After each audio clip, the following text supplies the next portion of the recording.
Kichik yoshdagi bolalarda meningitning asosiy belgilari yuqori harorat 38 gradus va undan yuqori, hatto 39-40 gradusgacha.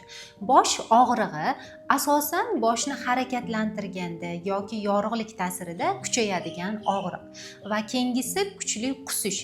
Qusish asosan yengillik bermaydi, tez-tez kuzatiladi bolada hamda kuchli ko'ngil aynishi bilan davom etadi.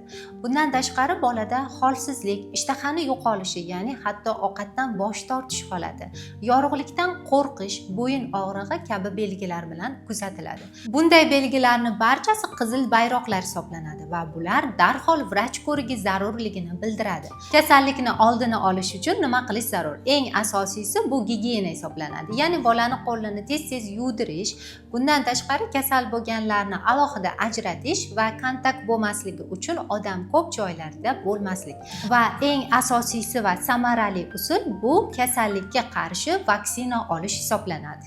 Kasallik bo'yicha qo'shimcha savollaringiz bo'lsa, izohlarda yozib qoldiring. To'liq ma'lumot beramiz.